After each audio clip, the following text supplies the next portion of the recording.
हर खबर पर होगी आपकी पकड़। डाउनलोड कीजिए एबीपी लाइव ऐप।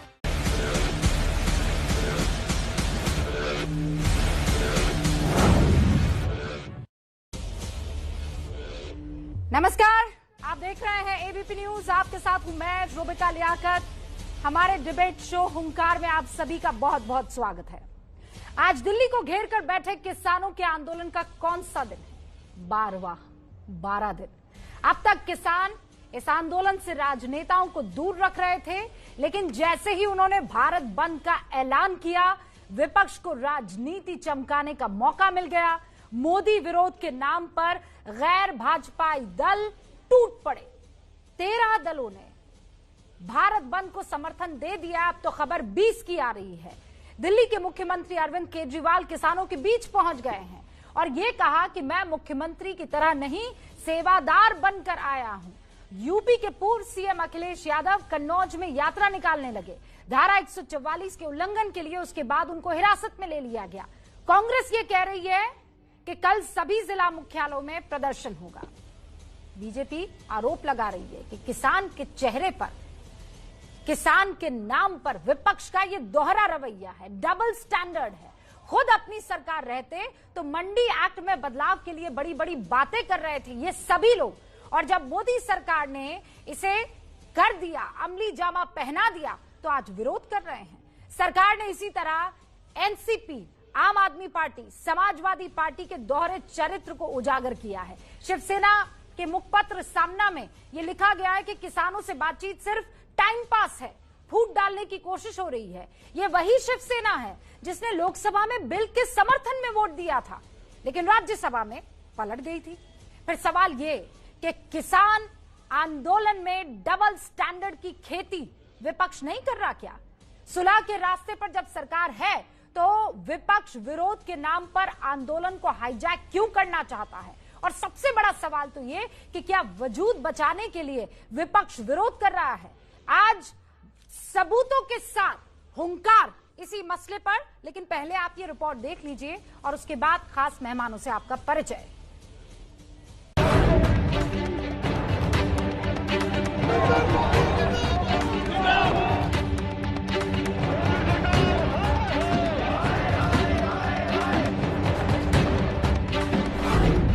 दिल्ली घेर चुके किसान आंदोलन का आज 12वां दिन। कल किसानों के समर्थन में भारत बंद की तैयारी। 10 दिनों तक आंदोलन से दूर रहे विपक्ष को मिला मौका। किसी को राजनीति नहीं करने देंगे। 70 साल से ये राजनीतिक लोग किसानों को बुद्धू बना के राजनीति कर रहे हैं। अब किसान जाग चुका है, लेकिन अब ये बात नहीं चलेगी। बिन बुलाए भारत बंद के नाम पर कूदा विपक्ष। एक सेवादार की तरह किसानों की सेवा करने में लगे हुए हैं। आज भी मैं यहाँ पे मुख्यमंत्री के तौर पे नहीं आया, मैं एक सेवादार के तौर पे आया। अरविंद केजरीवाल जी की सरकार ने दिल्ली में नोटिफाई करके, गजट करके इम्प्लीमेंट कर दिया। इधर आप विरोध कर रहे हैं, उधर आप गजट निकाल रहे हैं, तो उनका काम है। कानून किसानों के पक्ष में नहीं है। किसानों की बड़े पैमाने पे लूट होगी। स्टैंडिंग कमेटी की रिपोर्ट आई है, उसमें आपके आदरणीय पिताजी मुलायम सिंह यादव भी मेंबर हैं। बीजेपी का दावा, विपक्ष का दोहरा चरित्र सामने आया। देखिए, कांग्रेस पार्टी का 2019 के चुनाव का मैनिफेस्टो था, पेज नंबर 17 अपने चुनाव घोषणा पर का point number 11। Congress party agriculture produce market act जो मंडी चलाते उसको समाप्त करेगी। कृषि मंत्री रहते पवार ने मंडी एक्ट में बदलाव की वकालत की थी। लिखना और किसी की राज्य सरकार की राय जानना एक बात है, गैर संवैधानिक तरीके से अध्यादेश लाके इसको लागू करना गैर संवैधानिक और पूरे अलोकतांत्रिक प्रक्रिया है। आजादी के बाद किसानों के हित में लिए गए ये सभी ऐतिहासिक और क्रांतिकारी फैसले हैं। जो किसानों को मंडियों की चंगुल से बचाने की बात करते थे, क्या वो सिर्फ मोदी विरोध के नाम पर भारत बंद करवा रहे हैं? सवाल यह है कि किसान के आंदोलन में डबल स्टैंडर्ड की खेती क्यों कर रहा है विपक्ष? क्यों ये डबल स्टैंडर्ड? किस बात के लिए? आप अपनी राजनीतिक फायदे के लिए ये जमीन खोद रहे हैं या वाकई किसानों के लिए सोच भी रहे हैं?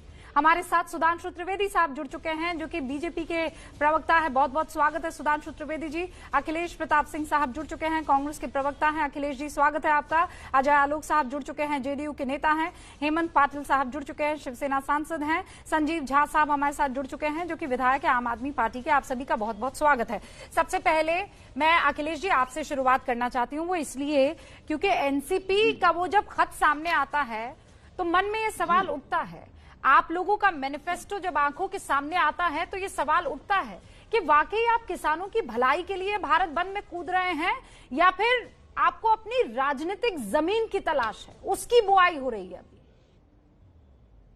देखिए, मुझे कोई आश्चर्य नहीं है कि मोदी जी और उनके मंत्री झूठ बोल रहे हैं और मोदी जी तो उनके झूठ को सत्य साबित करने में लगे रहते हैं। मैं रविशंकर प्रसाद जी को अभी आप ही के चैनल पर सुन रहा था, वो मेरे मैनिफेस्टो का 11वां पॉइंट पढ़ के सुना रहे थे। कह रहे थे उसमें लिखा है, कांग्रेस ने अपने मैनिफेस्टो में लिखा है कि हम मंडियों को समाप्त कर देंगे। मेरा मैनिफेस्टो पढ़ लीजिए, आपके पास होगा 11वां पॉइंट। क्या लिखा है? झूठ बोलने की तो मशीन है बीजेपी ने। कांग्रेस कृषि उपज मंडी समितियों के अधिनियम में संशोधन करेगी। संशोधन करेगी, ध्यान से सुनिएगा, कामा क्यों करेगी, आगे लिखा है, जिससे कि कृषि उपज के निर्यात और अंतर्राष्ट्रीय व्यापार पर लगे सभी प्रतिबंध समाप्त हो जाएं। क्यों संशोधन करेगी? कि अभी हम इंटर डिस्ट्रिक्ट अपनी अनाज बेच सकते हैं, हम इंटर स्टेट और इंटरनेशनल मार्केट में भी बेच सकें। और रविशंकर प्रसाद जी क्या बोल रहे हैं? कांग्रेस ने कहा था मंडी नियम खत्म कर देंगे, और आप भी उसी को बस वो हुआ बोले, सब लोग हुआ बोलना शुरू कर दिए। पहली बात, इस तरह से झूठ एक मंत्री, शर्म आती है उस मंत्री को माफी मांगनी चाहिए हमारे मैनिफेस्टो पे झूठ बोलकर। दूसरी बात, उन्होंने भी और आपने भी अभी शरद पवार जी के लेटर का जिक्र, वो लेटर आपके पास भी होगा, उसका पैरा नंबर 2 पढ़ लीजिए। In this contest the need to amend the present state APNC act. Amend करने की बात हो रही है, खत्म करने की बात नहीं हो रही। और अमेंड करने के जो उसी पैरा में, सेकेंड पैरा में लास्ट पर लाइन देखिए, also circulated draft model APMC rule 2000। हमने ड्राफ्ट मॉडल भी हर स्टेट को दिया था। ये देखिए, इसमें आप सुझाव दीजिए, बताइए क्या हो सकता है, कैसे हो, और चीजें इसमें जोड़ी और घटाई जा सकती हैं। हम रातों रात अध्यादेश ला करके चोरों की तरह से अडानी अंबानी कानून नहीं बना रहे थे। शरद पवार का वो लेटर मेरे पास है, अखिलेश प्रताप पढ़ लीजिए। हाँ, मैं पढ़ लेती हूँ आपको। ये जो आधा सच आप देश के सामने रखते हैं ना, मुझे उससे कोफ्त होती है। आधा सच आप लोग रख रहे हैं, ये आधा मैं पूरा पढ़ के सुना रही हूँ। ये रहा लेटर, ये रहा लेटर। और ऐसा करती हूँ, बिल्कुल इसको ऐसे रख के पढ़ के सुनाती हूँ आपको, ठीक है? हाँ, बिल्कुल बिल्कुल पढ़ के सुना रही हूँ मैं। रुकिए, अब रुकिए। आप ये कह रहे हैं कि अमेंड के आगे पढ़िए ना। आप क्या खेल खेल रहे हैं? अमेंड करके क्या करेंगे आप आज आरोप क्या लगा रहे हैं? आप आरोप क्या लगा रहे हैं? पहले मुझे ये बताइए, मैं फिर पढ़ूंगी। आप मुझे बताइए कि आप आरोप क्या लगा रहे हैं कि सरकार क्या कर रही है? प्राइवेट सेक्टर्स को खुला मैदान दे रही है खेलने के लिए। ये आरोप है ना आपका अखिलेश जी? क्लैरिटी ले लेना चाहती हूँ मैं, यही आरोप है आपका? ये सिर्फ कारपोरेट के लिए ना। आप ये कह रहे हैं ना, कॉर्पोरेट सेक्टर्स को खुला फील्ड मिल जाएगा। मैं बस आगे पढ़ लेना चाहती हूँ। फिर अमेंड करेंगे इस एक्ट को, अमेंड करेंगे इस एक्ट को, पढ़ रही हूँ, to encourage the private sector in providing alternative competitive marketing channels in the overall interest of farmers। Amend करेंगे ताकि प्राइवेट सेक्टर्स को माहौल मिल सके और फार्मर्स को फायदा हो। आप क्या झूठ बता रहे हैं? ये पूरा लेटर मेरे पास है। पहला लेटर आप पहली लाइन पढ़ते हैं कि अमेंड करेंगे, उसके बाद की लाइन क्यों नहीं पढ़ते हैं? ताकि प्राइवेट सेक्टर्स को फायदा होगा और किसानों के लिए एक अच्छा माहौल बनेगा। क्यों नहीं पढ़ा आपने? ये प्राइवेट सेक्टर की बात आपने इस खत में क्यों नहीं पढ़ी? क्यों छुपाई आपने? कौन छुपा रहा है? लेटर आपके पास है। नहीं, डायरेक्ट फिर आखिरी लाइन पर आते हैं। क्या कहते हैं? For their guidance and adoption age appropriate. पहली लाइन पढ़ते हैं, आखिरी पढ़ते हैं और बीच का खा जाते हैं अखिलेश जी, जिसमें असल बात छिपी हुई है। क्या कौन सी बात छिपी हुई है? कॉर्पोरेट सेक्टर को आप लोग क्या कह रहे थे कि कॉर्पोरेट सेक्टर को खुला माहौल मिलना चाहिए। कॉर्पोरेट सेक्टर को खुला माहौल अभी भी दो, लेकिन किसान की गर्दन काट के नहीं। हम तो अभी भी कह रहे हैं काटी गर्दन, हम देंगे। कहाँ लग रहा है आपको गर्दन काटी जा रही है? इस तीनों बिल ने काटी है। इस तीनों बिल में क्या है? सुधांशु जी जवाब दीजिए। तो बताइए सर, आप करें तो बहुत शानदार, आप करें तो चमत्कार, और अगर यही काम बीजेपी करने की कोशिश करे या अभी की सरकार करने की कोशिश करे तो आप कहते हैं अत्याचार। इतना दोहरा रवैया कैसे चलेगा? आपने इस देश को समझ क्या रखा है अखिलेश जी?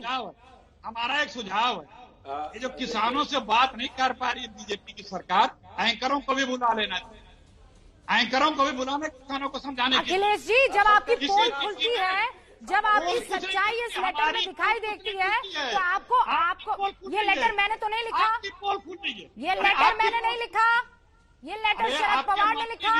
इस लेटर में मैंने तो कॉर्पोरेट घरानों की और प्राइवेट सेक्टर्स के खेलने की बात नहीं की। ये तो शरद पवार ही थे ना जिनका बचाव आप लोग कर रहे हैं, आप ही की सरकार थी ना। सुधांशु जी जवाब दीजिए। आपके मंत्री ने और आपने कहा शरद पवार ने चिट्ठी लिख करके प्राइवेट सेक्टर के लिए लाया था, बिल नहीं लाया था, अमेंडमेंट की बात की पूरे देश ने और अमेंडमेंट का ओपिनियन मांगी थी। अमेंडमेंट किस चीज के लिए? आप देखिए, किस चीज के लिए, वही तो सवाल है ना।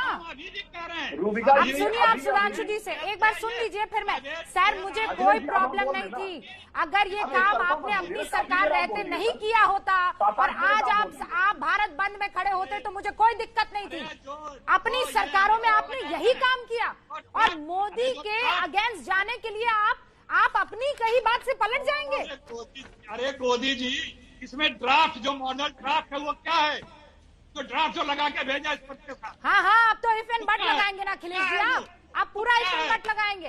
अब उस इफ एंड बट का जवाब भी सुन लीजिए सुधांशु त्रिवेदी जी। इसमें आप देखिए, अखिलेश जी ने अभी ये जो खत था, ये जो पत्र था, इसके मजमून के ऊपर जिस तरीके से वो एक्सपोज हुए हैं, रूबिका जी, इसमें मुझे बस एक ही पंक्ति ध्यान आती है कि क्या मैंने लिखा और जाने क्या उसने सुनाया, कासिद ने तो पैगाम की माचिस लगा के रखी। सबको समझ में आ गया है कि क्या लिखा है। अखिलेश जी सुनिए, और ये कह रहे हैं, आप ही से बात कर रहे थे, आपको पूरा मौका दूंगी, मैं मौका दूंगी। सर रुकिए, आप सुन लीजिए ना, आप कह रहे हैं कि अभी आपके साथ धोखा, किसानों के साथ धोखा। अब सुन ले कौन सा धोखा हुआ है।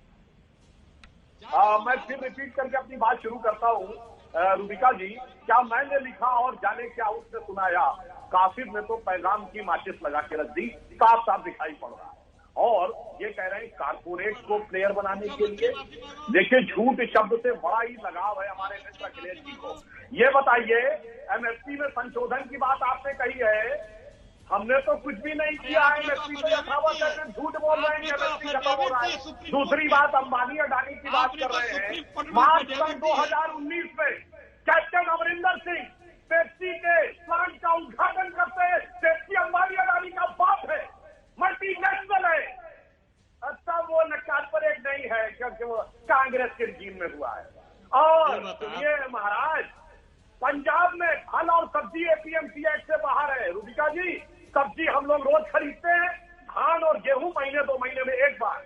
समझ में नहीं आता कि जो चीज गेहूं धान के लिए अच्छी है, जो 2 महीने में एक बार आदमी राशन में खरीदेगा, अब रोज खरीदने वाली सब्जी के लिए बुरी है। तो जाइए पहले फल और सब्जी को उससे बाहर करिए। और परम आदरणीय सम्माननीय राहुल गांधी जी, जो आपके लिए अभिनंदनीय है, जनता के लिए निंदनीय है। आज उत्तर प्रदेश का प्रतिनिधित्व नहीं करते, केरल का प्रतिनिधित्व करते हैं। केरल में एपीएमसी एक्ट है या नहीं, बोलिए हाँ या ना? स्पष्ट रूप से ना। वहां की सरकार ने कर दिया खत्म। राहुल गांधी के राज्य में एपीएमसी खत्म और दिल्ली में झंडा उठा के खड़े हुए हैं। इसीलिए मैं कह रहा हूँ रूबिका जी, आज समस्या ये नहीं है कि किसानों के सामने क्या चुनौती है, आज समस्या ये है कि देश के सामने क्या चुनौती है। ये मामला इतना आगे बढ़ा क्यों? संकट पैदा हुआ है। सुधांशु जी, ये मामला इतना आगे बढ़ा क्यों? जब दूध का दूध, पानी का पानी है, सफेद और काला सबके सामने है, तो फिर किसानों को इस बात का विश्वास क्यों नहीं हो पा रहा है? क्या वजह है? मुझे ये भी तो जानना होगा ना। आपने क्यों इन लोगों को कॉन्फिडेंस में नहीं ले लिया? आपको नहीं पता था कि इस तरीके से अगर थोड़ा भी मामला ट्रैक से बाहर जाता है तो आप इस एंटी सीए आपको पता ही होगा ना, 370 आपको याद ही होगा ना। आपको ये पता ही है ना कि जब जब ऐसा कुछ हुआ है तब तक पूरे देश में एक ऐसा माहौल बना है, तो आप लोगों ने उसकी तैयारी पहले क्यों नहीं की? ये तो मामला किसानों का है। यहाँ समस्या ये है, मैं विनम्रता से कहना चाहता हूँ, इतने महीने हो गए इस एक्ट को लागू हुए, जहाँ आपकी विपक्ष की सरकार है, बंगाल में क्यों नहीं हुआ, तेलंगाना में क्यों नहीं हो रहा, छत्तीसगढ़ में क्यों नहीं हुआ, राजस्थान में क्यों नहीं हुआ, फिर पंजाब में ही, शायद इसलिए कि चुनाव नजदीक आ रहे।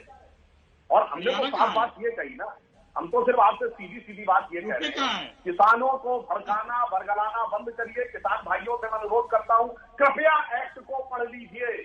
कोई परिवर्तन नहीं किया गया है। आप अपने खेत से गांव से बाहर निकलते थे, रोड के ऊपर एक रोडवेज की बस जाती थी, अब कह दिया गया एक प्राइवेट बस भी मिलेगी।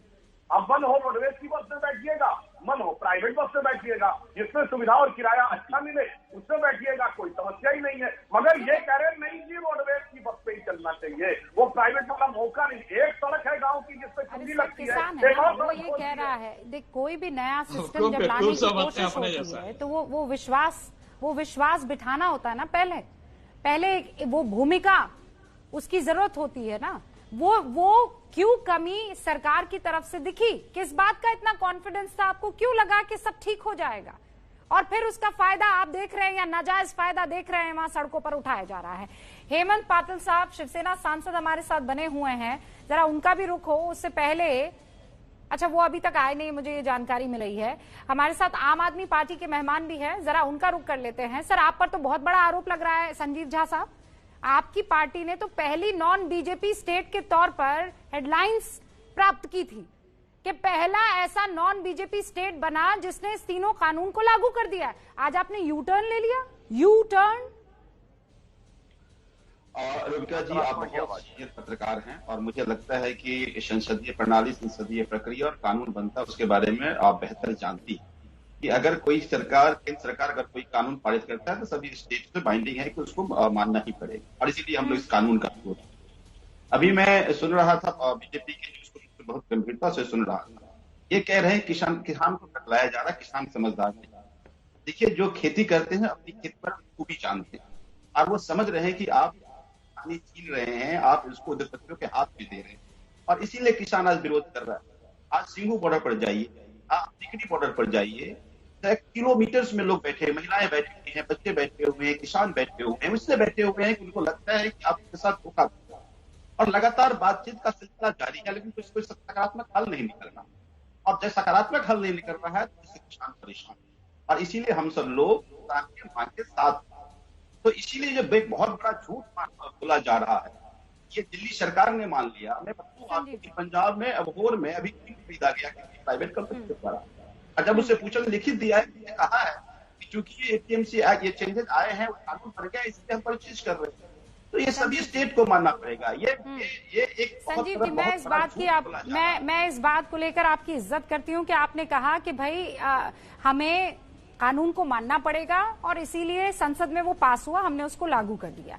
वाकई इसके लिए मैं आपका सम्मान करती हूँ, लेकिन ये तो दोहरा रवैया हुआ ना, ये तो डबल स्टैंडर्ड हुआ कि कानूनी रूप से आप मानेंगे, लेकिन जहां आपको मौका मिलेगा राजनीति करने का, आप वहां कानून को भी परे रख देंगे। भाई, जब आप कानूनी रूप से मान चुके तो फिर मान चुके ना सर। अब आपका काम ये हो जाता है कि उस कानून को अगर किसान उसे नहीं समझ पा रहा है तो उससे समझाएं। अच्छा, ये कहूं उससे पहले मुझे ये बताइए, आप कानून की मुखालिफत करते हैं, आपको लगता है ये कानून जो है वो किसानों के भले का नहीं है? मैं पहले दिन से, जिस दिन ये पास हुआ, हम लोग उसका विरोध करते रहे। हमारे राज्यसभा के सांसद संजय जी को इस कानून के विरोध करने के कारण संसद से बाहर निकलना पड़ा। लगातार सड़कों पर हम लोग विरोध करते रहे। पंजाब के सभी विधायक और पूरे दिल्ली के विधायक, हम सब लोग जंतर मंतर पर बैठ के इसको विरोध किए। डे वन से लगातार हम सब विरोध कर रहे हैं। तीनों काला कानून, विरोध किस बात का? तीनों कानून के जरिए किसानों की किसानी छीनी जा रही है, उद्योगपतियों के हाथों में किसान को बेचा जा रहा है, और इस बात का विरोध हम नहीं, पूरे देश के किसान कर रहे हैं, और किसान के विरोध के साथ हम सब लोग कर रहे हैं। एक और बात मैं बताऊं, अगर मान लीजिए आपने सभी बहुत सारी पार्टियों के बारे में मुखालफत की बात करी, मेरा ये कहना है अगर कोई मांग जिसके फायदे की बात, आप कहते हैं किसान को बहुत फायदा होगा, किसान कहता है हमें ये बिल नहीं चाहिए, तो आपके ऐसा कौन सा फायदा है जो अब सरकार हमारे किसान समझ नहीं पा रहा है। इसका मतलब कि कुछ देर कहीं और हुई है, किसानों की नहीं, एक चीज के दबाव में बिल बनाया गया और किसानों को समझाने की कोशिश दबाव में बिल बनाया गया या फिर दबाव में आकर अब जो तस्वीर देश के सामने पेश की जा रही है वो हो रही है। मैं इस चीज को समझना चाह रही हूँ क्योंकि संजीव जी प्लीज, हम इस बात से नहीं इनकार कर सकते हैं कि जो पहले की सरकारें आई हैं वो अखिलेश प्रताप जी की सरकार ही क्यों ना हो, अजय जी, हमने देखा है कि वाकई किसानों के लिए, और मैं अखिलेश जी ये नहीं कह रही हूं कि आप लोग काम नहीं करना चाह रहे थे, मैं ये नहीं कह रही हूं कि आप किसानों की बदहाली के लिए किसी तरह का कोई रास्ता नहीं निकालना चाह रहे थे। आपने निकालने की कोशिश की तभी तो ये खत लिखे ना, आपने निकालने की कोशिश की तभी तो मैनिफेस्टो में वादा किया ना अखिलेश जी। उस खत में ड्राफ्ट है, उस खत में क्या रिफॉर्म करने हैं उसका ड्राफ्ट तो वो रिफॉर्म कर दिए ना आपकी सरकार ने। आप कह रहे नहीं वो तो हमारा ही हक है। अरे अजय आलोक जी वो पढ़ देना, वो पढ़ दें जो हमने सजेशन दिए हैं, जो अटैच ड्राफ्ट है उस पर बना दे बिल। ठीक है, ये तो रातों रात ऑर्डिनेंस ला रहे हैं चोरी चोरी। जी जवाब दीजिए अडानी अंबानी जी के लिए। देखिए अडानी अंबानी का गाना तो आज गा रहे हैं चचा, लेकिन जरा चचा से पूछिए कि बिहार तो सबसे पहला राज्य था ना जिसने एपीएमसी को अबॉलिश किया 2006 में। मंडियों का कॉन्सेप्ट हमने खत्म कर दिया 2006 में। खरीद केंद्र है 14 वर्ष हो गए बिहार में। एक मिनट बीच में मत बोलिए, मैं आप ही से पे आ रहा हूँ। अरे मैं आप ही पे आ रहा हूँ, इतना बेसब्री क्यों हो रहा है? चलिए बिहार के बारे में आप ही पे आ रहे हैं। खरीदा आपने? अरे आप ही पे आ रहे हैं। अरे रुकिए ना एक मिनट, इतना ज्यादा चीखने और बेचैन होने की जरूरत नहीं है। जवाब ये बात का दीजिए माननीय अखिलेश महोदय और आरजेडी के लोग, जवाब इस बात का दीजिए कि 2015 से 17 तक हमारे साथ सरकार में थे, उप मुख्यमंत्री थे आपके तेजस्वी यादव, कृषि मंत्री थे कांग्रेस का, क्यों नहीं आपने बिल का विरोध किया? क्यों नहीं आपने मुख्यमंत्री को बोला कि अगर ये मामला रहेगा तो हम सरकार में नहीं रहेंगे? क्यों आप तारीफ करते रहे कि यहाँ का कृषि बहुत अच्छा है, रोड मैप, कृषि रोड मैप 3 से किसान को फायदा हो रहा है, और आज यहाँ नौटंकी कर रहे हैं बैठ के? जवाब दीजिए जरा। कृषि मंत्री कांग्रेस का था 2015 से 17 के बीच में। क्या कर रहे थे? भूल गए थे? सेलेक्टिव मेमोरी थी। ये राहुल गांधी क्या बोल रहे हैं? सुनेंगे राहुल गांधी क्या बोल रहे? सुनिए पलटी मार पार्टी के सुनिए राहुल गांधी क्या बोल रहे हैं? सुनिए अब बिल आज आया है, जनाब। अब 2015 में नहीं आया था और बिल जब आज आया है अखिलेश जी कुछ सुना रहे, सुनिए ना, फिर आपको मौका सुनिए इसके लिए हम कुछ सुना रहे हैं। आप ही के marketing committees APMC acts so that the farmers have a choice of where to sell their produce and consumers will get the benefit of lower prices. आपको जानकर हैरानी होगी, ये आप सुना आपने? ये आपके नेता है राहुल गांधी, ये आपके नेता है अजय ललित माकन साहब। ऐसे लोग हैं, आप लोग दो मुंही बातें करते हैं। दूसरी बात ये बताइए, आपको किसने बुलाया भाई? किसानों ने बुलाया आपको कि कांग्रेस पार्टी आओ, आपका समर्थन चाहिए? किसानों ने बुलाया आपको कि कांग्रेस पार्टी आओ, समर्थन चाहिए? आरजेडी आओ, समर्थन चाहिए? अरे भाई, लेकिन अजय जी ये भी तो आपको बताना होगा कि किसान वहां पहुंच गए हैं, तो आप क्या कर रहे हैं उनमें कॉन्फिडेंस बिल्डिंग के लिए? इसका मतलब ये हुआ कि आपसे ज्यादा पावरफुल विपक्ष हो गया कि वो बरगलाने में कामयाब हुआ और आप लोग मनाने और समझाने में नाकामयाब हुए। इसका कोई जवाब देगा मुझे? 12वां दिन है, मैं ये बता देना चाहती हूँ, किसान और सरकार के बीच में लगातार दूरी बढ़ती चली जा रही है। ये 12 दिनों की तस्वीर है। अब मामला आ गया है भारत बंद तक, जहां पर अब पॉलिटिकल पार्टीज 20 के आसपास पॉलिटिकल पार्टीज भी ये कह रही है, राजनीतिक पार्टियां भी ये कह रही है कि भाई हम भारत बंद का समर्थन करते हैं, किसानों के साथ है। किसानों के साथ पूरा देश है। दिक्कत इस बात की नहीं है, दिक्कत इस बात की है कि वो पार्टियां जो पहले इसी तरीके के बदलाव की वकालत करती थी, आज कैसे पलटी मार लेती है, कैसे यू टर्न ले लेती है। इसी पर हो रही है बात। अखिलेश जी, वादा किया था कि शुरुआत आपसे करूंगी, जवाब देना चाहते हैं आप तो जवाब दीजिए। अजय आलोक के सवालों का भी और जो सुधांशु जी सवाल पूछ रहे थे उसका भी। जी, मैं अभी पलटी मारों का नाम गिना रहा हूँ। देखिए टीका जी, ये जो आज की बीजेपी है ना, ये ईस्ट इंडिया कंपनी पार्टी है। ये सिर्फ अपने कंपनी बहादुर के लिए काम कर रहा है और इसकी कंपनी बहादुर है अडानी अंबानी एंड। अभी पलटी मार की बात किया, हमने तो ड्राफ्ट बनाया था ओपिनियन के लिए और ड्राफ्ट पे जिक्र नहीं हो रहा, उसी ड्राफ्ट पे बहस कर लें पार्लियामेंट में।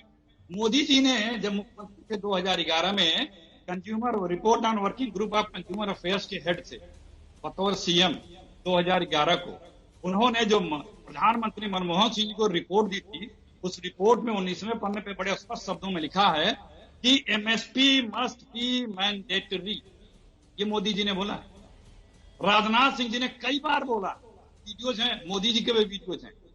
और उसके अलावा हमारे जेटली जी पार्लियामेंट में भी बोले हैं और सुप्रीम कोर्ट में अफिडेविट भी दे आए थे कि नहीं, अब इससे ज्यादा बढ़ा किसानों की ये सब अनाज के दाम नहीं बढ़ा सकते। तो पलटी तो ये मार रहे हैं।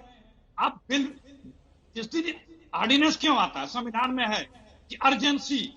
कब ऑर्डिनेंस लाते हैं? कौन सी अर्जेंसी थी? आपके अलायंस पार्टनर इस बिल से, इस ऑर्डिनेंस के बाद जब बिल पार्लियामेंट में आया तो आपके अलायंस पार्टनर आपका साथ छोड़ के चले जाते हैं ये कहते हुए कि ये बिल बहुत बेकार है, बड़ा किसानों का नुकसान हो जाएगा। पूरा संसद में सारे सदस्य इस बात को कहते रहे, आपका पार्टनर आपको साथ छोड़ के चला गया, मंत्रिमंडल से चला गया, आपके एनडीए ग्रुप से चला गया। लोकसभा में किस तरह से आपने लूट करके बिल को पास कराया और राज्यसभा में तो हद ही कर दी।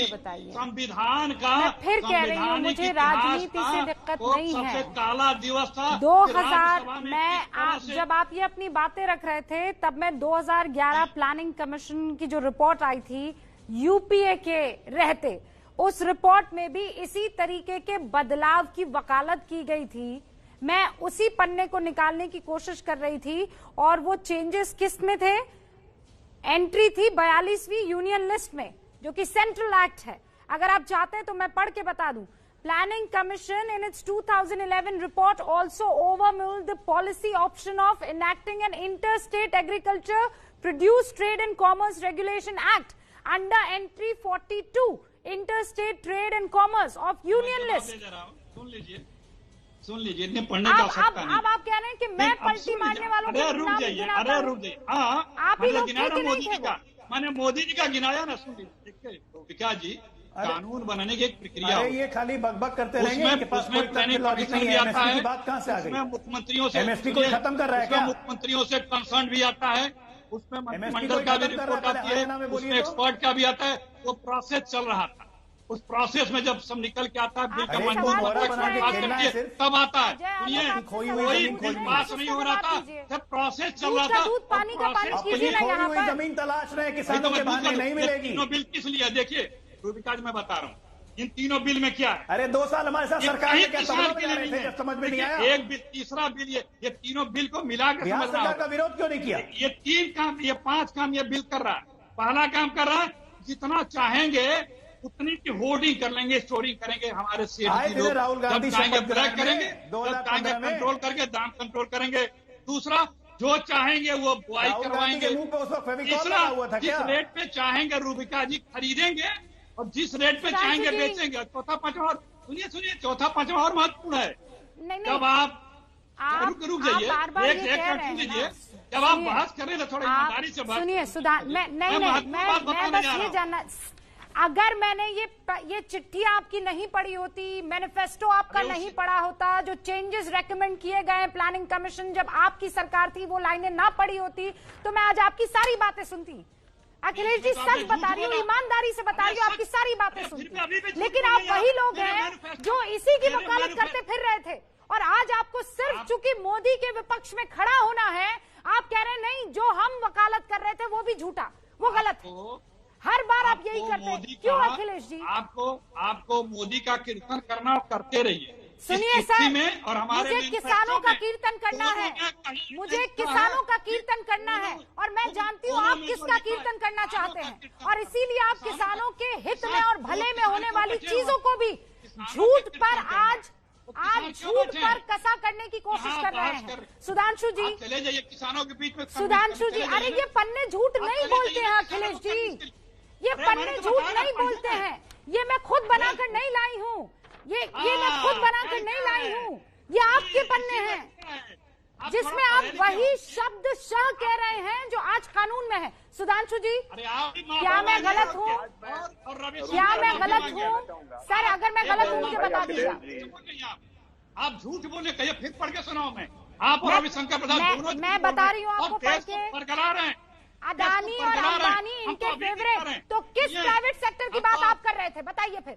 अगर अडानी और अंबानी, सुधांशु सुधांशु त्रिवेदी, नहीं, ये पेप्सी की बात कर रहे थे भाई, बिल्कुल बेस्ट फ्रेंड। अडानी अंबानी के बात की बात कर रहे थे, मल्टीनेशनल पेप्सी को देने की बात कर रहे थे। पेप्सी को बताइए पंजाब में दिया था कि नहीं? केंद्र में भी कांग्रेस की सरकार थी और पंजाब में भी कांग्रेस की सरकार थी। बोलिए साफ, मल्टीनेशनल कंपनी को दिया था कि नहीं? और 2019 में फिर उसका उद्घाटन किया। विदेशी कंपनियों को देने वाले आके अंबानी अडानी बोलते, अब सुनिए अंबानी अडानी का भी जवाब देता हूँ। अरे भाई अखिलेश जी सुनिए, क्या हो गया? सुधांशु जी ने आपको सुना, आप सुनिए, मैं आपसे दोबारा उस सवाल पर जवाब दूंगी अखिलेश जी। आपका झूठ पकड़ा गया है, टाइम पे बोलिए, आप मंत्री झूठ बोल रहे अब मैं जवाब देता हूँ मान्यवर। आपने उसका जवाब नहीं दिया कि पंजाब ने क्यों खत्म कर रखी है फल और सब्जी पे, और केरल में पूरी तरह क्यों खत्म कर रखी राहुल गांधी के राज्य में। चलिए अब दूसरी बात पे आते हैं, वो तो हो गया पुराना। अब मैं इनको एक और बात बताता हूँ। रूबिका जी, ये अंबानी अडानी की बात करते हैं, पहली बात तो ये बताइए, देश की जनता जानती है ये अंबानी अडानी इतने बड़े बड़े कब बने? 2014 के बाद बने का? बने तो आपके जमाने में, और कह रहे हैं हम उनका दोस्ती निभाते हैं। अब मैं बताता हूँ, 2005 में इनकी सरकार ने अडानी को FCI के फूड ग्रेन के प्रोक्योरमेंट का कॉन्ट्रैक्ट दिया 15 साल के लिए, जिसमें 12% इंश्योर्ड रिटर्न होगा, जिसमें कहा गया हरियाणा, वेस्ट बंगाल, तमिलनाडु, कर्नाटक सब जगह वो FCI का करेगा। आपके कृषि मंत्रालय ने दिया कि नहीं? अडानी को बोलिए, और आके यहाँ पे बोलने लगते हैं। सबसे पहले पेप्सी को बनाने के लिए किसने दिया? आपकी सरकार ने दिया पंजाब में। पेप्सी तो बहुत बड़ा है, वो तो अंबानी अडानी से बहुत बड़ा मल्टीनेशनल है, मगर उसके बाद आप उसको भी दे देंगे। और दूसरी बात मैं कहना चाहता हूं, देखिए अभी हमारे आम आदमी के प्रवक्ता महोदय ने बड़ी ही चालाकी से कहा कि केंद्र में कोई हो गया तो बाध्यता होगी। अच्छी बात कही आपने, यद्यपि कृषि तो समवर्ती सूची का विषय है, कॉन्करेंट लिस्ट का है, यानी इस पर राज्य भी कानून बना सकता है और केंद्र जवाब दे दीजिए। नहीं, मगर ये सब आपने एक मिनट में पूरी बात कहता हूं। मजेदार बात बस मुझे ये बताइए, MSP को आप कानून का हिस्सा क्यों नहीं बना रहे? कोई अधिकार नहीं है उस पर, सारे राज्यों की विधानसभाएं प्रस्ताव पारित कर रही हैं। MSP को आप कानून का हिस्सा क्यों नहीं बना रहे हैं? जी, MSP को आप कानून का हिस्सा क्यों नहीं बना रहे? इसका जवाब दे। उससे पहले बैनर झंडे लेकर किसान नेता प्रेस कॉन्फ्रेंस करते हुए सारे राजनीतिक दलों का शुक्रिया अदा कर रहे हैं।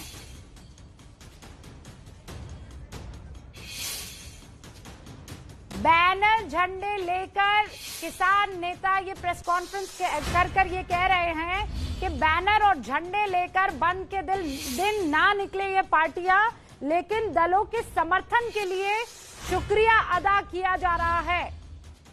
शुरुआत में जो खबर आई थी वो 2 भागों में थी, माफी चाहती हूं अगर उसके माने कुछ अलग निकल रहे हैं। अब खबर एकदम क्लियर है, बैनर और झंडे लेकर ना निकले पॉलिटिकल पार्टियां भारत बंद के दिन। किसान नेताओं की तरफ से यह आग्रह किया जा रहा है, लेकिन साथ में शुक्रिया अदा भी समर्थन के लिए दिया गया है। अब सर मुझे बताइए, MSP का हिस्सा क्यों नहीं? सुधांशु जी। हाँ, वो बता रहे हैं। देखिए MSP के बारे में बहुत स्पष्ट रूप से बता रहे हैं, जो लोग ये डिमांड कर रहे हैं वो किसानों को किस मुकाम पे जा रहे हैं। नंबर 1, दुनिया में कोई भी सरकार बाजार में किसी भी सेवा या प्रोडक्ट का मूल्य निर्धारित नहीं कर सकती। नंबर 2, यदि कोई जैसे मोबाइल 2000 का भी आता, मोबाइल 1 लाख का भी आता, वैसे ही कई प्रकार के गेहूं दर्जा हो गया। तो इन चीजों के प्रोडक्ट में जरा सी बदलाव हो जाता है, पानी गिर गया, नमी कम हो जाएगी। अब नमी हो गई, अभी तो 100 रुपए का माल 85-90 में बिक जाता था, अब तो 100 से नीचे नहीं बिक सकता ना। तो नमी हो गई, वो कहेगा हम नहीं खरीद सकते चूंकि इसका तो क्वालिटी वो नहीं, अब तो कूड़ा हो गया। कहां पहुंचाना चाहते हैं भाई? और दूसरी बात, एग्रीकल्चर कॉन्फ्रेंस इसका सब्जेक्ट राज्य में बना दीजिए, MSP को कानून बना दीजिए। कौन रोक रहा है? कहिए पंजाब में नहीं करेंगे, जो नीचे बेचेगा उस पर सजा कर देंगे। कौन रोक रहा आपको भाई? संजीव जी, आखिरी 30 सेकंड है सर, 1 सेकंड, आखिरी 30 सेकंड है। MSP केंद्र लागू करता और आपको पता है मुझे MSP लागू करता, मगर वो आप मुझे अच्छा अगर कुछ हो जाती है मैं अपनी बात रखूं। एक सेकंड सर, आखिरी 30 सेकंड है। वो अपनी बारी का इंतजार कर रहे थे, इत्मीनान से कर रहे थे। संजीव जी को हमें मौका देना चाहिए। अखिलेश जी बस रुक जाइए, मुझे आवाज कम करनी पड़ेगी वरना। संजीव जी, मैं अभी अजय आलोक जी की बात से शुरुआत करूं। उन्होंने कहा कि एपीएमसी मंडी की व्यवस्था बिहार में खत्म कर दी गई। क्या इसका परिणाम हुआ कि आज 1950 रुपए का धान 1000 में बेचा किसान बेचने को मजबूर है, 1850 का मक्का 1100 में किसान बेचने के लिए मजबूर है। तो यही डर पंजाब के किसानों के, देश के किसानों को भी है कि अगर अपने एमएसपी को कानून ने नहीं रखा तो कल को प्राइवेट मंडी में प्राइवेट परचेज करने वाले लोग किसान को मजबूर कर देंगे। 14 साल से किसान यहाँ चुप नहीं बैठता। किसान की किसानी भी बढ़ी, आय भी बढ़ी और पैदावार भी बढ़ी, तीनों चीज बढ़ी। झुठला रहे हैं आप। 3 कृषि मैप से निकल चुका है। क्या बात आप कर रहे हैं? आधी अधूरी जानकारी लेकर दिल्ली में बैठ के बिहार पे आप ध्यान दे रहे हैं। जाके अपने गाँव में देखिए संजीव जी, तो एमएसपी कौन तय करता है? पूछिए सरकार तय करती फायदा हुआ या नहीं। तो मुझे ये लगता है कि इसी तरह की दुविधा किसानों के बीच में भी है और आप किसान को समझा नहीं पा रहे हैं। ये किस बात आप क्यों नहीं सेशन बुला लेते हैं? अगर आप कांग्रेस ने क्या कहा, एनसीपी ने क्या कहा, आप बहस करा ली संसद में, बिल को सस्पेंड कीजिए, सदन में बहस करा लीजिए, उसके बाद एक राय बने, किसान को समझा दीजिए।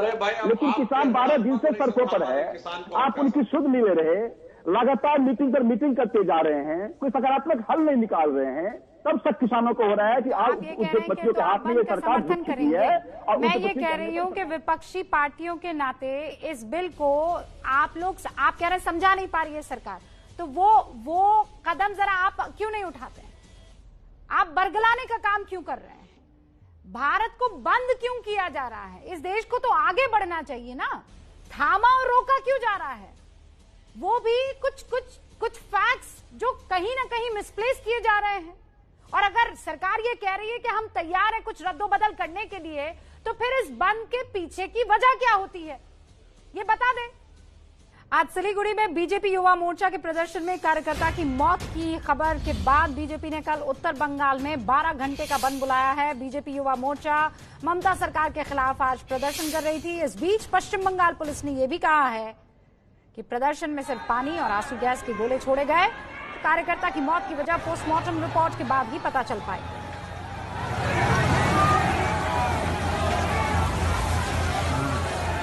कोरोना काल में 2000 से कम कोरोना का आंकड़ा पिछले 24 घंटे में इस वक्त 1674 केसेस ही आए हैं। 24 घंटे में 63 मौत हुई है और पहली बार एक्टिव केस दिल्ली में 4% से कम हो चुके हैं।